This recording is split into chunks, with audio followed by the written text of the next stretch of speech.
Well, welcome to Gateway Church. It's so good to have you. My name is Carlos. I'm our North Campus pastor and a lead executive pastor. I want to welcome all of our campuses who are watching today from Buda and South, Central, Pflugerville, Dripping Springs, and everybody online. So North, will you welcome everybody today as we stream today's service? So good to have you.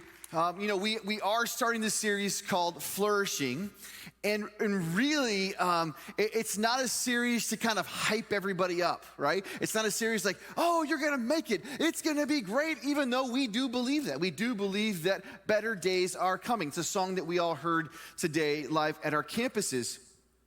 It's more about asking ourselves the question, are we hoping for better days to come?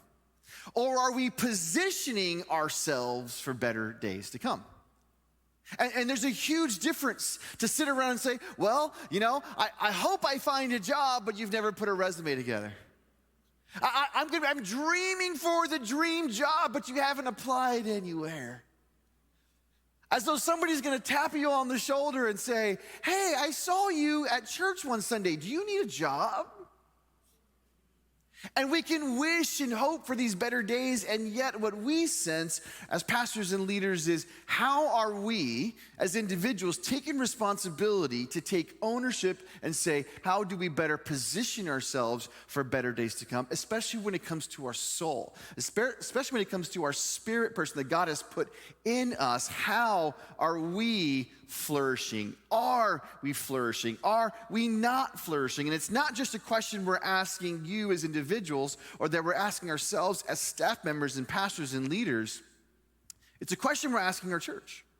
It's a question we're asking Gateway Church, anybody who calls Gateway home, who associates with Gateway. We are asking everybody to be on a journey with us over the next week or two, because we're doing, for the first time in years, an all-church survey. Because there's something about data or data, and I've asked people, how do you say it? So let me ask you, who says data? Raise your hand. Raise your hand. Who says data? Raise your hand. Who doesn't care? Raise both hands. There you go. And when I ask people that question, they're like, oh, I say data. Wait a minute. Sometimes I say data. It really doesn't matter. It's information. And the information does tell a story. And so on your screen right now, you're gonna see a QR code. And you've already received this in an email last week, or will be receiving it this week. And when you get that, I know some of you are not email people, you just have it because you need to have it to have your gaming and all the other kind of stuff. I get it. But will you check it this week, because it's really important. You taking that survey, whether you're a teenager in the room, whether you're 75, 80 years old or older, we want everybody to give that feedback, because the data will give us information as a church on having self-awareness. This is an endeavor of self-awareness, not just for our church, but for you. So you're gonna have a lot of questions asked of you today and the weeks to come. How am I flourishing? Am I flourishing? Where am I flourishing? Where am I not? And why is that important? So really, we want you to participate in this. Do this with your family at home. Do this around a group if you can. Do it with your roommates, do it with your spouse, do it with your whoever is in your life. Ask them to take this survey with you, because it'll create some great conversation around the table and allow us some data to mine through and say, maybe there's a series we need to do on this information. Maybe this is something that we should do as a church on this, so you are really helping us. Now, we're really being impacted right now by the Human Flourishing Project. And the Human Flourishing Project is based out of Harvard University. And it's really fascinating what their studies, what their data, what their research is finding from years ago, pre-pandemic, to now, and really being challenged by some of this. And you might be wondering, really, like we're learning from Harvard University, like it's a really secular university. Yes, we know that, but it also has its roots in spiritual formation. Harvard began as an institution to raise up future ministers and leaders, and what they're finding with the data, as the data tells a story, is that every institution, every place of worship, every business is having to ask themselves some questions. And so they challenged us with an institutional commitment, three types of institutional commitment. The first one is this: does your institution seek the good of the person or the family that's part of it? The second thing is Is it seeking the good of the world? And this one's the one that's fascinating. From a secular study, it's this. Is the transcendent or divine part of what you do? And you might be wondering, why would a place like Harvard talk about this? This isn't their school of religion. This is how can we flourish as humans? Is because the fact is, as they interview thousands and thousands of people, it's in us to ask these questions that are transcendent. It's in us to wonder, to question, to explore what the divine really means and to do it with other people. As a matter of fact, one of the contributors who I enjoy, Dr. Tyler Vanderweel, he emphasizes being part of a spiritual community, of a faith community. And here's what I like about this. It's coming from social science, and if I wasn't a pastor, I would want to be a social scientist. I love math. I love data, I love people, and so putting all those together are really, really fascinating. But he talks about it's not necessarily associating yourself with the faith community, because there's an association. It's the causation. It's engaging a spiritual community. And you may have heard these stats before, or this data, that people who engage a spiritual community have lower rates of all sorts of things. But what's funny is it's not the association. It's not just being around it. It's engaging it in a way that it causes you to do something. And I know we live in a culture, and some people will say a generation, but I wouldn't say it's a generation. I would say it's cultural, because it's not just if you're 16 or 26 or 36. You can be 46, 56, 66, 76, 86. It's cultural because of the world we live in to assume because we liked a post, because we shared a post, and because we gave $5 to that endeavor, we are part of a movement. No, you are associated with the movement. The movement hasn't actually moved in you, hasn't caused a change in you. And that's the difference between association and causation. And causation has strong ties to there being change in our lives. You ever gone to see a movie that really moved you, a documentary of somebody who did something really fascinating, and you bought the ticket and you got your popcorn and you're sitting there, you know, those documentary movies are like 3 hours, and you're in this little art house watching it and you're moved to tears, and you walk out and you want to change the world, and then you go to dinner and you just go back to your regular life. See, we associated with somebody by buying the movie ticket, but it didn't move in us in such a way that it caused us to make change. And when we have encounters with God, are we just around it enough? Do we go to church enough in this Western churchy way? Or do we engage it in a way that Scripture tells us that the Spirit of God brands our hearts? I know that sounds very violent, right? But sometimes it takes a violent move to get us out of the place that we're in. A major, major change. So we can talk about this. We can talk about occasional Sundays. We can talk about the data. We can talk about being part of Gateway, and it's a safe place for you to be if you just want to explore faith. But don't miss out on the secret sauce of Gateway, and that is the relationships. That is diving in to groups where we are formed and shaped by one another, where iron sharpens iron, where we can be ourselves, where we can truly just show up with all of our questions and doubts and fears and know that it is safe and that God is there. Don't miss out on that, because it's the difference between associating and being moved to a cause. So we can talk about all of that, but we would be remiss to not really dive into Scripture together. So here's what we're going to do. We're going to go to Jeremiah chapter 17. I'm going to start off with verse 5. And this message is going to be a little bit different, because when we do stream our services, we do hand off to the campuses, but our campus pastors are going to actually help me finish this message. So be on the lookout for Jesse and John and Eric and Norman and Kenny, because I'm only going to speak for a few minutes, and then we're going to transition to your campus pastor just living this out in front of you as a church. Here we go, verse 5 of Jeremiah. And this is what the Lord says. Cursed is the one who trusts in man. And some of you are like, that's right, can't trust a man. That's not what it means. It means like men, not men. Yeah, all men. All men. Can't trust any men. That's not where, sorry. Man as far as humans, okay? Who trust in humans, who draw strength from mere flesh and whose heart turns away from the Lord. Verse 6, that person will be like a bush in the wasteland. They will not see prosperity when it comes. They will dwell in the parched places of the desert, in a salt land where no one lives. Let's end right there and go home. But, verse 7, but blessed is the one who trusts in the Lord, whose confidence is in him. And they will be like a tree planted by the water that sends out its roots by the stream. It does not fear when heat comes.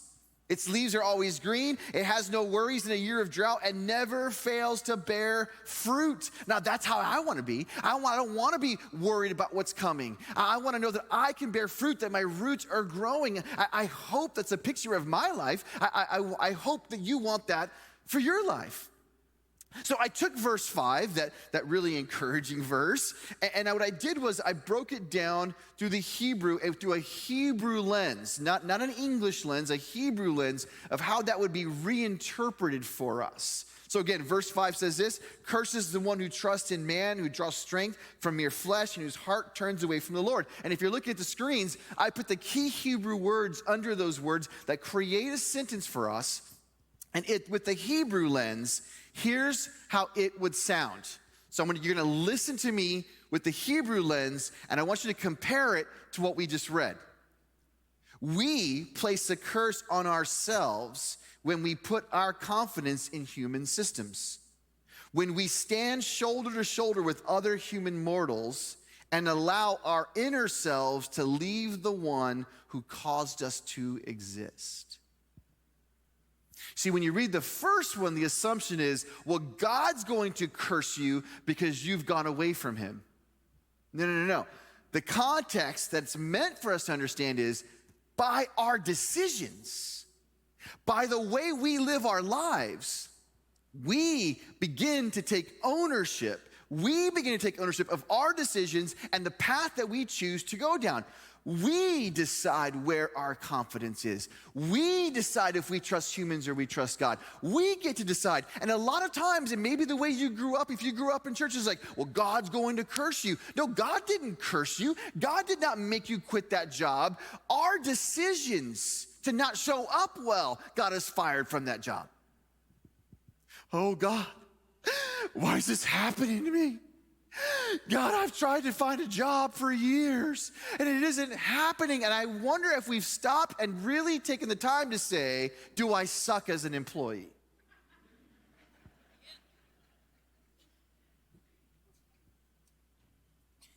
I'm just gonna let that sit there and marinate for a second. Because I can tell all of you business owners are like, please answer the question for yourselves. Some of you stuck on the word that I said, suck. I'm sorry, but it doesn't get away from the question. What have we done to ourselves? How have we positioned ourselves?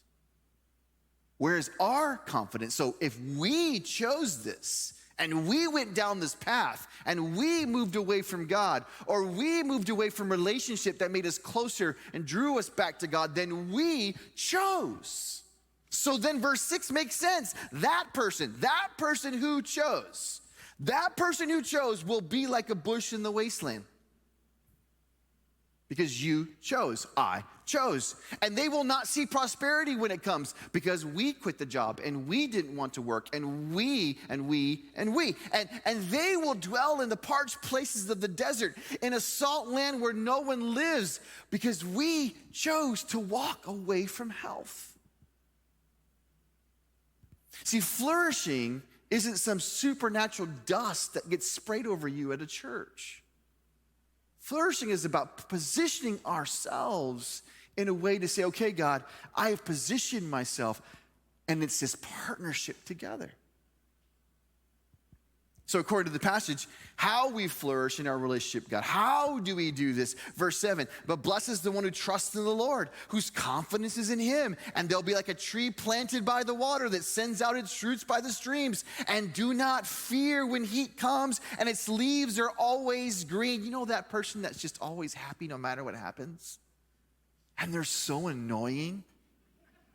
You want to know why they're so annoying to you? Because you're jealous. Growing up, my little brother, he was the happiest little kid. I mean, happy. We always picked on him. He was the baby of the family. My middle brother and him shared a room. My middle brother made him sleep on the floor for years, and my mom didn't know. Because we could. We were the older brothers. And yet he woke up with the biggest smile. Hi, Carlitos. Carlitos is like Carlos, Carlitos, and he couldn't say it. Carlitos. Hi, Carlitos. I was like, shut up. Hi. Now he's 38 years old, and he's still that happy. So it warmed my heart this week. He's got 3 little ones and a brand new baby boy. It warmed my heart this week. I'm a horrible older brother. It warmed my heart this when he said, pray for me. I'm really frustrated right now. I'm like, finally. Took you 38 years to feel what normal people feel. I said, just take one of the kids and give them away and you'll be a lot happier, okay? So just... And we laughed about it, but he was feeling a sensation he has never felt before. His leaves are always green. Everything's gonna be fine until that third kid, and it's not fine. And they have no worries in a year of drought and never fail to bear fruit. So how do we know if we're flourishing? 5 questions. It's gonna be a simple message, a quick message for all of us as we dive into it over the next few weeks. Just wanted to set the tone. Here are the 5 questions. Number 1, where is our confidence? And many of us have struggled financially over the last few years because of our industry that we're in, got really impacted by COVID, and yet some of us, our industry went off the charts in COVID, and yet is your confidence in your industry, in your decision-making, your money? Number 2, where are we planted? Where are we planted where we say we're not moving, we are planted here? Number 3, are our roots growing deep once we're planted? That's the key of this verse in verse 8. It says their roots grow deep out to the streams, because the deeper your roots go, the roots are intended and are made to find sustenance. So if your roots aren't deep, you don't know how to rejuvenate yourself. But the deeper they go, the more you find the nutrients you need for the tree.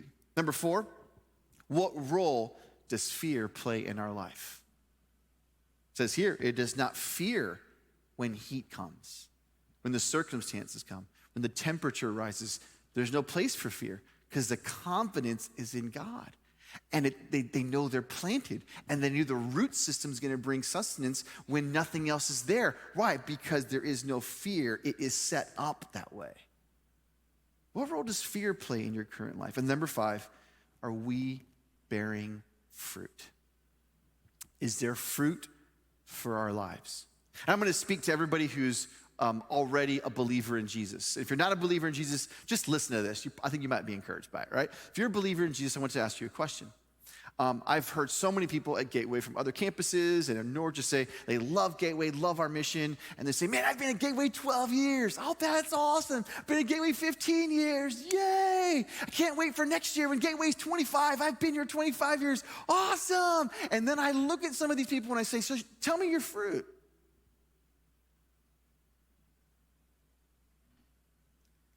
And I don't know about the other campuses, but it got really quiet here at North.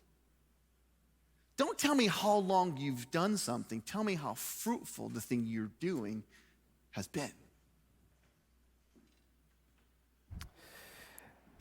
So I'm going to pick up from there and just ask the question, in your life, how fruitful are your relationships? How healthy? How much flourishing are you experiencing? I think for me, these last few months, I've really come to appreciate a relationship that was always a struggle for many, many, many years. And that was a relationship with my dad. And, last week we had to move him into a facility as his dementia and cancer have just made it very hard for him. And so there's my mom and dad walking into a place. He's only 74. Just a few months ago, he's playing pickleball and mowing the lawn, and then just this last several months, things have just gotten really, really hard. But I'm grateful for my dad. We just celebrated a 50th anniversary. My parents, my brother and I just are so grateful for them. And, now that we're parents, show that picture of just me, my mom, and dad. There's just this remarkable, look at the genetic connection between me and my mom. Isn't that kind of creepy? I am a male version of my mom. Now, you can't really see it, but I have my dad's skinny legs. That's definitely from my dad. And my short temper. You see, with all the great memories that I've had, that's not exactly how it was like for me growing up. My dad comes from a different generation, and I always struggled to know if he really loved me. In fact, I've kind of joked that I have a love-hate relationship with my dad. I love him, and he hates me. It's never usually funny, but I think some of you get it, right? And in part because what I needed from him, he didn't know how to provide. But I didn't know that for many, many years. I just thought there's something wrong with me, that I can never quite do enough. And if I work hard enough, maybe he'll finally be happy with me. Maybe he'll finally love me. And some of this is subconscious, right? You've struggled with that. And I want to just acknowledge right off the bat that I understand that I'm really grateful. I have a father who stayed married to my mom. And even though he was present, there was still more I wanted. And I just want to say that if your relationship with your father has been difficult, or if you've lost your father, or if you never had connection with your father, I want you to know God can guide you through this. But I can tell you from my journey, it started one of my first memories of something was off with me and my dad. I was about 10, 11 years old, and I went up to go hug him goodnight, and he told me, "Eric, you're too old to hug." And he gave me a stiff, firm handshake goodnight. And I remember shaking his hand very sadly and walking off, only to see my little brother jump up into his arms and wanting that. And then my dad and I, we just always seemed to clash. And I remember in high school, I wanted to grow my hair out long. If only he knew then what we all know now, maybe he would have been less reluctant. But we'd get in these shouting matches. And then, there's so many different moments. I remember when I was engaged and my fiance, now my wife, said something to Mrs. Bryant, talking to my mom. My mom looked behind her for her mother-in-law and realized, oh, wait, you can just call me Joanne. And my dad was sitting right next to her and said nothing. And so I found my dad later. I was like, "Dad, why didn't you say call me Pat?" And he said, "I don't want her to call me Pat.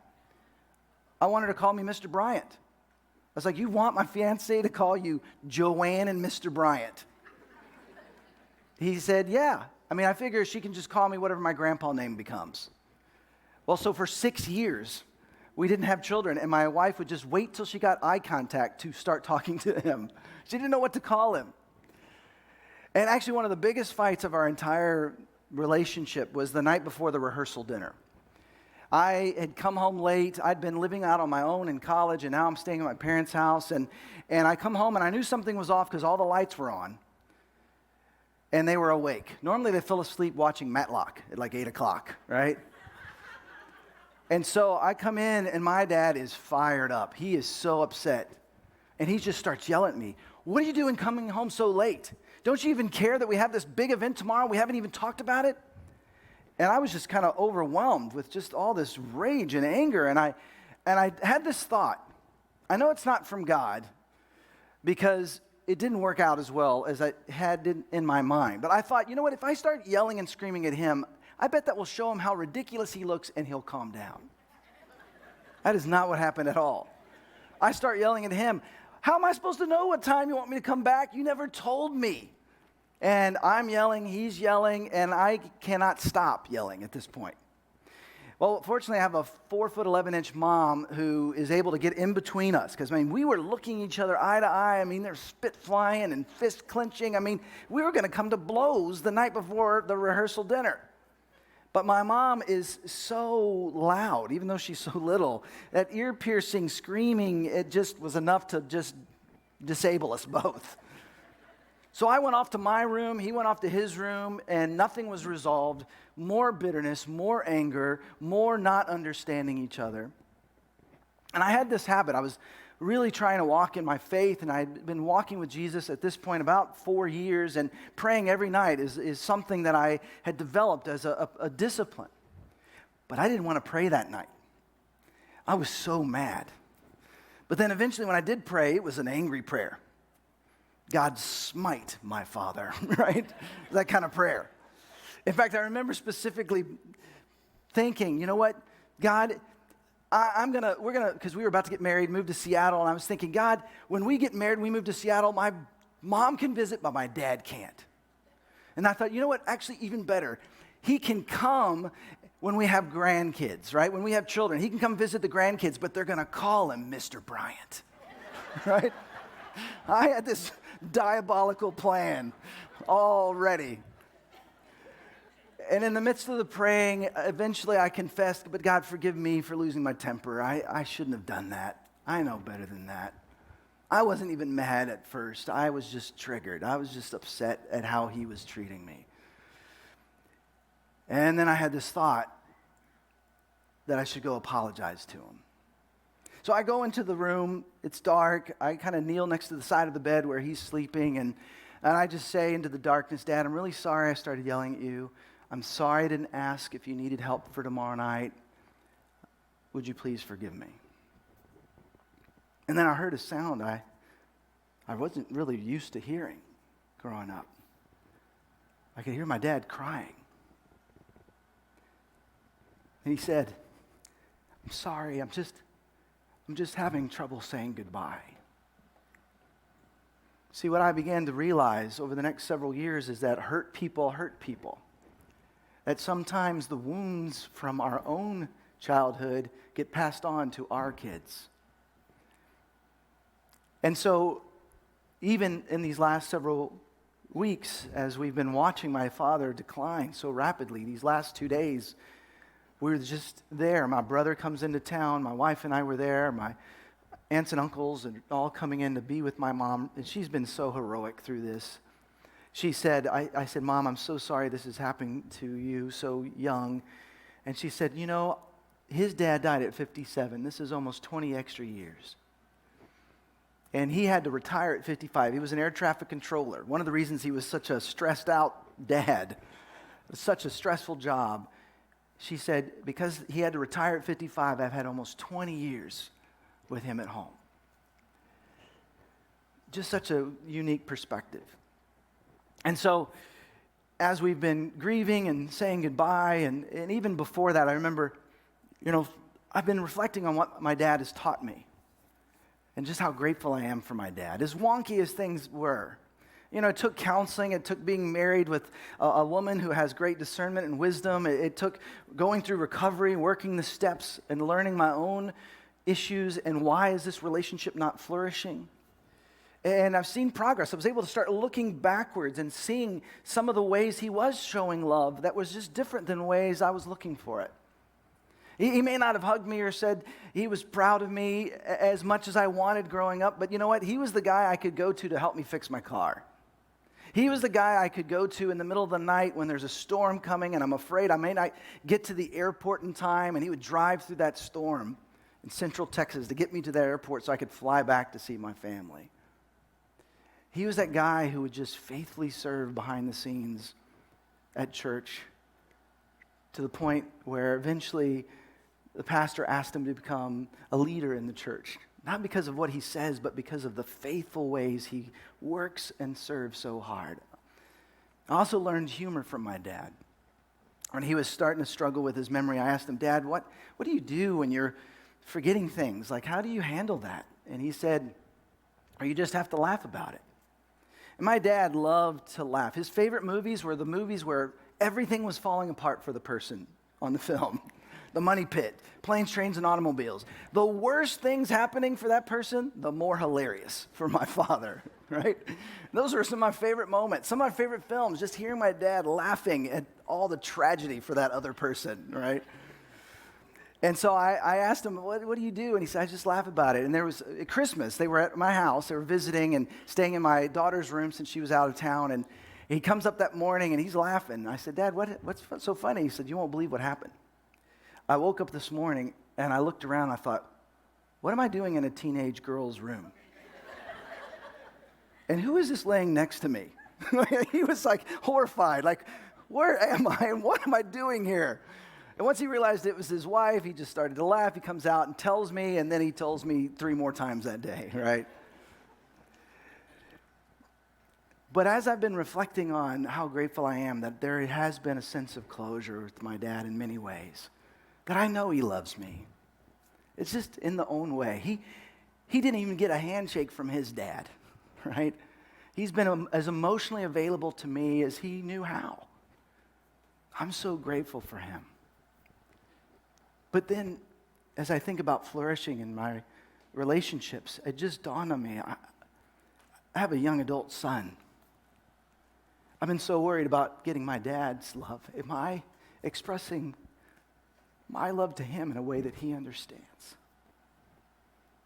Am I more concerned with how others that I want attention from than giving him the attention he needs?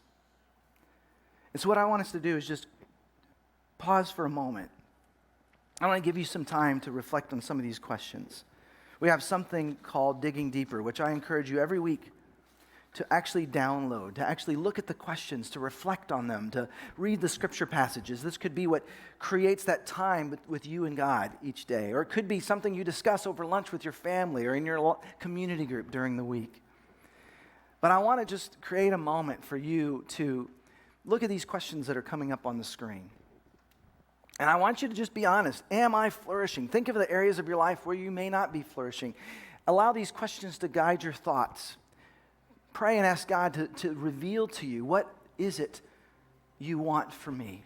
What is the better that you have for me? If I'm just willing to choose you, step out of this land of cursedness into a land of blessing.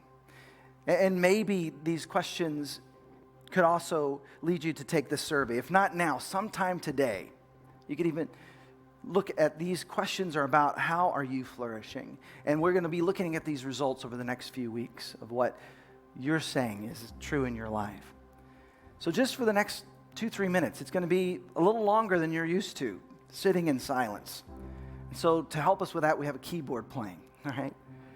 But I want you to really allow God to speak to your heart. Just pray to him. Whether you walk with God or you're still not sure with God, just try it. God, show me what you have for me. Which areas of my life do I need help? And would you help me? These questions will be at Digging Deeper. You can spend even more time than we're going to give you now. But just for a moment, just take some time to connect with God in your heart. Ask yourself these questions. Let's do that in this moment.